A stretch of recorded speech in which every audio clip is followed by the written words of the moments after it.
Toni Marlow does undergarments for people who defy gender norms. And so I started with boxer briefs for women and trans men because I wear underwear. And most people, I know not all, Team Commando, I see you, but most people wear underwear. So I figured that would be a good place to start, and then I can branch out to other articles if necessary. But if your underwear is not fitting, right, like honestly the rest of your outfit means nothing. Right. You're uncomfortable, or you have panty lines, or there's wedgies, and it throws everything off. Yeah. So I decided to start there, and there was really nothing on the market truly tailored to women, at least not in Canada. And the American competitors, like I saw lots of problems still. Like their designs weren't good, or they're still kind of feminine, or their material was just meh. Yeah. Or they were super expensive. Right. And the other thing was, throughout all of them, they were not diverse. It was still the same simple, slim figure white person. Maybe they threw in an Asian person here or there to have diversity, but really and truly, if you look, they all kind of look the same.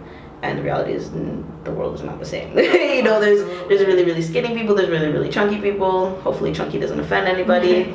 On our brand, we call the plus sizes yummy. We go yum, yummy, yummy, or yummiest. Nice. People seem to like that. Yeah. Yeah, because, you know, there's this, like, you know, people have a feeling about being called plus size, or they don't want to say, you know, 7 extra large. Right. Yeah. So we just really try to show that there's diversity and have inclusion representation, and truly try to find a fit for every single body. Yeah. Nice. So I was watching your interview with CBC for Story. We were talking about that off camera. So I watched it, and in that interview, you talked about, you know, if you don't see yourself in fashion and media and that sort of thing, then that does start affecting a lot of your life. Exactly. So if you just wanted to speak on that and any experiences that, you know, you may have had. Sure. In general, that's just, yeah, like it doesn't even have to be a black person or queer person or woman, like whatever area of being marginalized, like if you don't see yourself repeatedly in every space you go to, it's just really like, do I matter? Like, do I exist? You know, what's my place here? Meanwhile, all of us who are intersectional, you know, different marginalizations, if that's even a word. Don't ask me. Making it up, but you get the point. You know what I mean? Like, if you're not seen, you just feel a little powerless, I think, over time. For myself, I'm very optimistic, and like, so I never really took it on, and it wasn't until like maybe the last 3-4 years that I started noticing, oh, you actually just discriminated against me, like, because of this. And before, in the past, I would be like, is it because I'm black? Is it because I'm a woman? Is it because I dress like a guy? Is it because I'm young? Like, what is it? And I'd be like, you know, there's too many things it could be. I don't care. This person has problems. I'm moving on with my time and my life. But I think because of the political and social climate now, everything is at the forefront and everyone's so aware.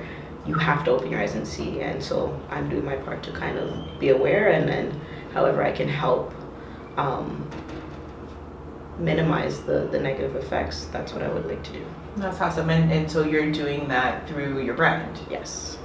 Yeah. See, I told you I would ramble at some point. No, this is good. This is what I'm here for. Yes, my long-winded answer. But I just think if we see ourselves, and by we I mean women who don't dress traditionally, if you see yourself in retail and in fashion, like it's a validation. Yeah. And it's something simple. You know, it's not like something super queer or dykey. That's, you know what I mean? Like, I'm not asking for, I don't know, like sex toys to be in mainstream stores. It's underwear. Like, how dare there not be something as simple as underwear, just accessible to everybody? Like, that just doesn't make sense to me. And in terms of trans people, right now we do work on boxer briefs for trans men, and there are a lot more trans men than people are aware of.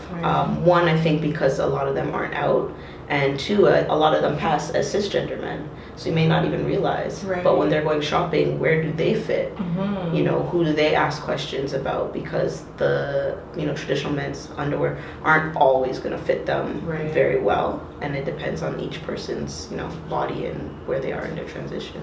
So what has been some of the feedback from your customers so far? So far, so good. I personally am a little bit of a perfectionist. So the next version will be out. Doubt little bit is the word that you really want to say, but go ahead. I'm doing my best. Okay. I'm doing my best.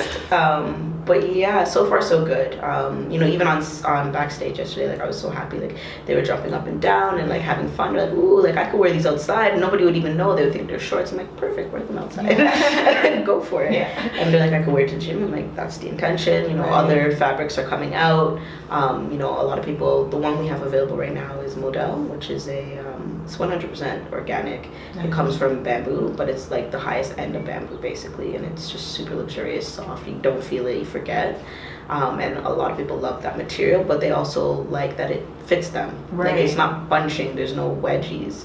And with the Model, there's no panty lines. So I have one friend, every time we go out, it's always so important. It is. Because some women are like, oh, I like thongs. I'm like, do you really like thongs every day, all day? Though? Right. No, you know, and some of them are lying. like, they only wear it because they don't want panty lines under dresses and things. But I have one friend in particular, every time we go, she's like, I'm wearing my Tonis. Because she's wearing a skirt Yeah. or a dress. And I'm Yeah. like, I ain't seen nothing.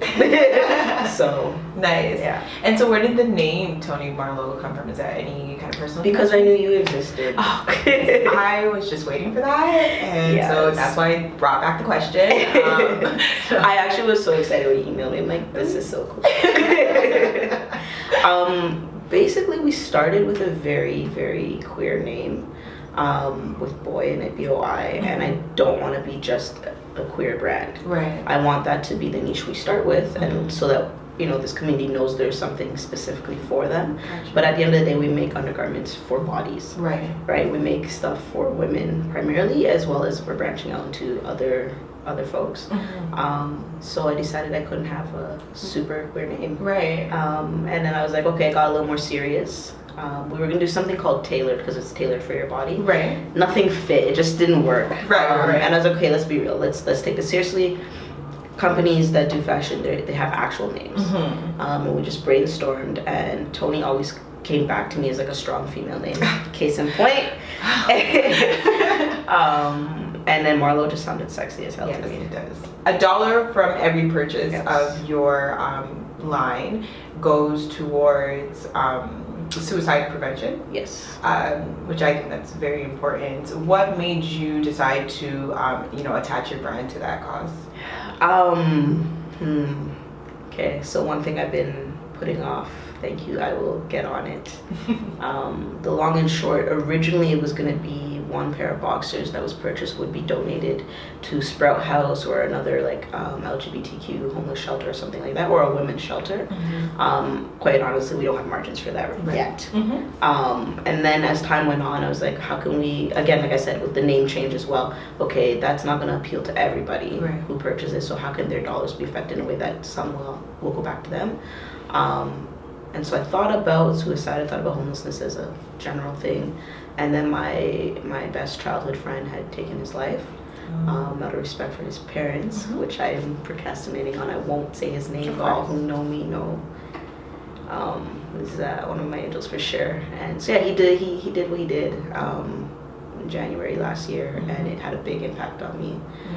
Regardless of the fact that we didn't talk as much or see each other as much after, high school. He was very influential, always driven, always ambitious, always had, saw the bright side of things, and like his discipline was disgusting. You know what I mean? Yeah. Like, he went really far in his life and he didn't see that, and it really impacted the community. So this first year, 2017, I want to raise $1 million in his honor.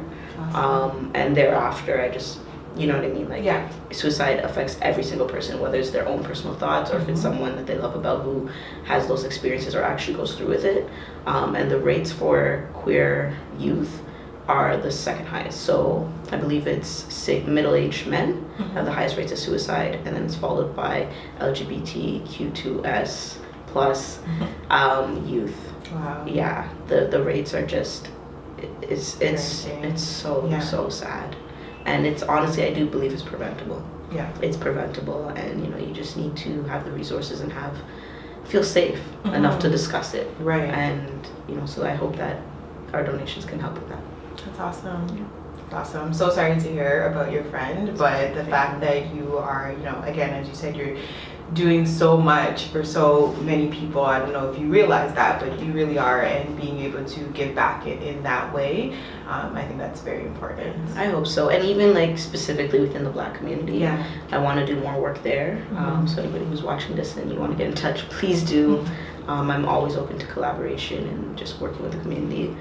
It's just not spoken about within the Black community yet. And there's so much around mental health that needs to be discussed. Absolutely. We're all human. It's not a white thing or anything like that. And that's kind of that's the stigma around it. the narrative. They're talking to a psychiatrist or whatever, and it's just like, why? Speak your For what? business. And Yes. blah, blah, blah. Yes. Hello, I'm suffering. Yes, exactly. They need I someone need to talk help, to. and you aren't trained, and you're not Right. open-minded enough, Right. and you might be part of the problem. So 100%. Yeah. 100%. Yeah. Wow. Well, I do hope that somebody does reach out to you, and if they do, Yes. where can you? info at tonimarlow.com. It's Toni, Toni, Marlow, MARLOW. You're like, .com. I gotta see it, or I might say it backwards. I'm slightly dyslexic. Yes. That's awesome. Okay, well, I will have it on. Yes, I trust that. Yes. Okay, awesome. Well, thank you so much for coming in and sharing a bit of your story, letting everyone know that your brand is here and it's alive and it's ready to attack the market and the world. Again, I heard about you guys through the Galcast podcast. Yes, and I was like, this is so smart. This is a great idea, and I thought it was very important for hopefully more people to hear about it. Yes. Thank you. Yeah, absolutely. Truly appreciate it. Thank you. No problem.